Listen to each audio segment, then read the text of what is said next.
आज से स्वीकार कर लो कि जो कुछ है सो ऊपर वाले के हाथ में है। फिर कभी डॉक्टर को नहीं कहना पड़ेगा कि ऊपर वाले के हाथ में है। तुम आज से सब कुछ ऊपर वाले के हाथ में सौंप दो।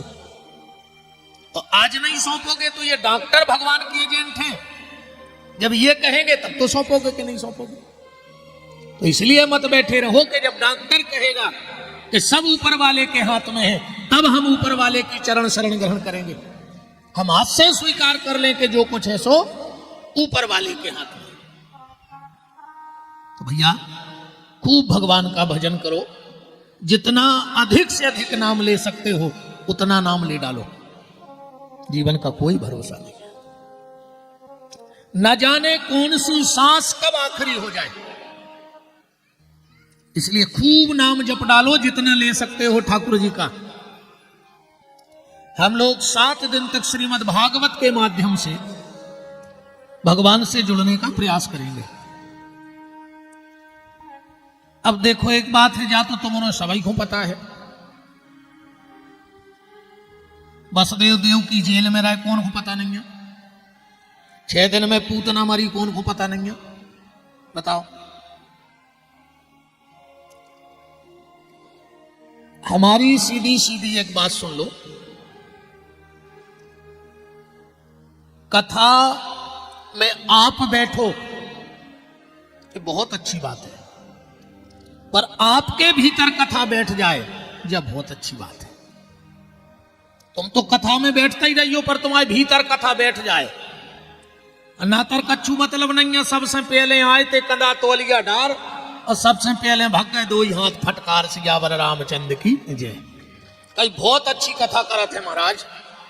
कह लगे का सुनाई, बोले जा बिल्कुल खबर नहीं है कि का सुनाई।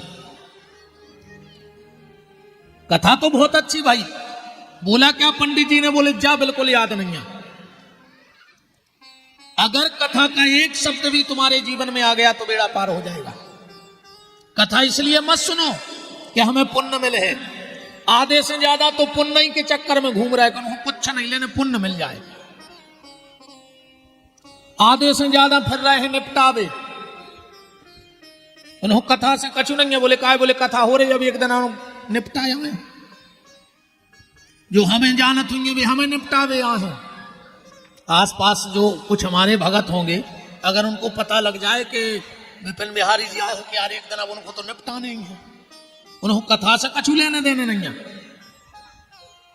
कथा पुण्य के लिए नहीं, कथा सुनो परिवर्तन के लिए। कि कथा सुनने के बाद हमारे जीवन में कुछ बदलाव आवे तो आनंद है, नहीं है? कुछ ना कुछ बदलाव सत्संग के बाद आना ही आना चाहिए। अच्छा एक बात बताओ बेटा, अच्छे बैठ जाओ, बैठ जाओ। बिल्कुल शांति बना के सुनियो। अपने स्वभाव में नहीं है कि हमारे घरे आज जो हम सो हैं तुम गाज जो। बिल्कुल शुरुआत है वही समझिए हो में आधा घंटा में। अब पहली बार आए हैं वही आधा घंटा में हमें समझिए हो। कथा इसलिए सुनो कि कथा सुनने के बाद हमारे जीवन में रूपांतरण हो गए, हमारे जीवन में बदलाव आवे। अच्छा एक बात बताओ, जब हम कथा में आते हैं तो कपड़े बदल बदल के आते कि नहीं आते? रोज यजमान भी कपड़ा बदल के आए हैं अच्छे नए नए, हम भी कपड़ा बदल बदल के आए हैं रोज। हमें कपड़ा बदलने से कोई दिक्कत नहीं, हमारी लगत तो लगने नहीं है। तुम तो 3 बार बदलो दिन में, हमें तो घाटा है नहीं है। हाँ पर एक निवेदन हाथ जोड़ के है कि जब कथा में आओ तो कपड़ा बदल के आओ, पर जब कथा से जाओ तो अपने मन को बदल के जाओ, तब तो कपड़ा बदलना सार्थक है। अगर मन नहीं बदला तो कपड़ा बदलते बदलते एक दिन यह तन बदलना पड़ेगा। और ना जाने भगवान अगले जन्म में कूकर सूकर गधा घोड़ा क्या बना के भेजेगा, कोई भरोसा उसका। कथा में आओ कपड़ा बदल के, पर कथा से जाओ मन को बदल के। बात तो तब है जब आज पति देव घरे जावे, पत्नी से बड़े प्रेम से बोले, भाभी कह के बदली बदली सरकार नजर आती, क्या होगा और घंटा कहीं में बदल गो। जब बहू जावे सास के पांव परे, बस सास चेत गया लेके देखे कि पेल गरे को दोरा तीरी आज घोड़ों को दोर रही, फूका गो महाराज में दम कहा ही कथा वाचक क्यों ना हो। जब सास घरे जाए बहू से बहुत प्रेम से बोले, बहू भी सोचे कि जब फूलन देवी कैसा सुधर गई है ना। बदलाव सत्संग से बदलाव होना चाहिए, और अगर बदलाव नहीं है तो ऐसे बैठते बैठते एक दिन वो समय आ है कि जैसे अपन कथा में बैठा तरह बिना मन के, ऐसा ही अपने रिश्तेदार अपने घरे बैठ भी आ जाए। आहे कि नहीं आए, बोले काय बोले उनके बैठ भी जा रहा है रात में राय नंग है ना। तो जैसे अगर तुम बिना मन के यहां बैठे तो तुम्हारे यहां भी बिना मन के लोग बैठते रहेंगे। भागवत में 4 शब्द हैं, भा, गा, बा और ता। भासन्ते त्रियलोकेषु गायन्ति नारदो शिवा, वर्तन्ते सर्वतीर्थेषु तरन्ति सर्वमानवा। अगर एक एक शब्द की व्याख्या देखी जाए, भासन्ते त्रियलोकेषु, जिसकी भाषा तीनों लोकों में हो वो भागवत है। दूसरा शब्द है गा, गायन्ति नारदो शिवा, जिसको भगवान शंकर और नारद गाते रहते हैं।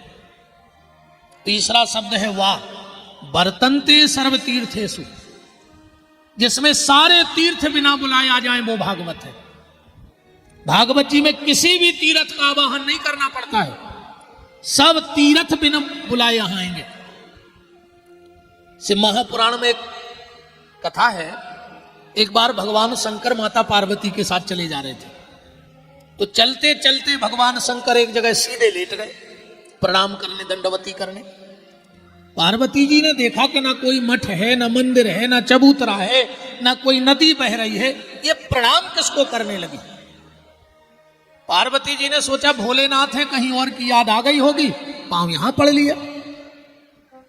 पार्वती ने कुछ नहीं कहा। थोड़ा और आगे बढ़े, भगवान शंकर एक जगह फिर दंडवती करने लगे, वहां भी कुछ नहीं था।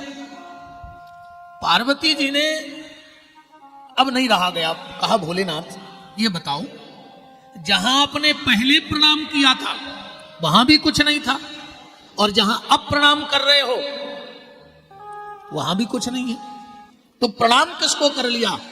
भगवान शिव ने कहा देवी, जहां मैंने अभी प्रणाम किया है वहां 1000 वर्ष पहले भागवत कथा बैठी थी, और वो जगह आज भी तीर्थ है, और जहां मैं अब प्रणाम कर रहा हूं यहां 1000 साल बाद भागवत की कथा रखी जाएगी, तो जहां ग्रंथ रखा जाता है वो जगह 1000 वर्ष पहले तीर्थ बन जाती है।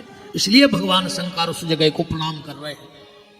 और देवी तुमने कहा कि यहां कुछ नहीं है, तो देवी कभी कभी जहां कुछ नहीं होता वहीं सब कुछ होता है, और कहो जहां सब कुछ हो वहां कुछ ना हो। अब उदाहरण बताएं कैसे। हम लोग अभी चले आ रहे थे, तो हम तो एक बार और आए थे रात्रि में मालक जी के चरणों में दंडवती करने, तो उस दिन तो हम ज्यादा रुके नहीं थे, 1-2 घंटे रुके थे मालक जी के चरणों में, फिर चले गए थे। तो आज हम दूसरे रास्ते से आए, यहाँ वो मगरोन है क्या, उस रास्ते से आए, तो वहां बोर्ड पे पड़ा था फतेहपुर 5 किलोमीटर। हमने चारों तरफ देखा, वहां फतेहपुर था ही नहीं लिखा था, और आगे बढ़े फतेहपुर 4 किलोमीटर, वहां भी फतेहपुर नहीं था लिखा था पर वहां, और आगे बढ़े फतेहपुर 3 किलोमीटर, वहां भी फतेहपुर नहीं मिला। फिर पड़ा फतेहपुर 2 किलोमीटर, मैंने देखा यहां होगा, वहां भी नहीं मिला। फिर फतेहपुर 1 किलोमीटर, वहां भी कुछ नहीं था, और जैसे यहां आए तो यहां लिखा था फतेहपुर 0 किलोमीटर। जहां कुछ नहीं लिखा था वहां फतेहपुर मिला, और जहां सब कुछ लिखा था वहां कुछ नहीं मिला। समझ गए बात को, कि जहां सब लिखा हो वहां कुछ नहीं, और जहां कुछ नहीं लिखा वहां सब कुछ। तो वर्तन्ते सर्वतीर्थेषु, और आखिरी का शब्द है तरन्ति सर्वमानवा, जिससे मानव मात्र का कल्याण हो जाए वह भागवत। तो जा तो आए विद्वानों की भाषा संस्कृत, अपने पल्ले नहीं पड़े, अपन कहते विद्वान आए कि बिल्कुल संस्कृत समझिए भी, अपनी भाषा में भागवत क्या है। भा से भक्ति, गा से ज्ञान, बा से बैराग, और ता से त्याग। यहां जी 4 चीजें इकट्ठी हो जाएं उसी का नाम भागवत है। और अपनी बुंदेलखंडी में भागवत क्या है, बुंदेलखंडी में भागवत आए, जय आए भाग्य की कथा। जे के भाग्य में होते वो भग के आऊ थे, और जे के भाग्य में नहीं हुए वो इतनी से भग जाते, वो को ना हुआ है भागवत। जे के भाग्य में हुई है वो भग के आए, और जे के भाग्य में नहीं हुई है वो इतनी से भग जाए उठ के। अच्छा एक बात और है, चंडाल कबहू पंडाल में नहीं जाते, बिल्कुल गारंटी कहा है। चंडाल कबहू कथा के पंडाल में जाता ही नहीं है, और जो एक बार कथा के पंडाल में आ जाए तो जय जय सरकार की कृपा है, वो कभी चंडाल बन नहीं सकता, ये गारंटी है। बस एक बार इस दरबार में मत्था टेक दो। तो ये भाग्य की कथा है। नर नारायण ने बद्री का आश्रम में बैठ के इस कथा को बनाया। चतुर्थ श्लोकी ब्रह्मा जी को लाके दे दी।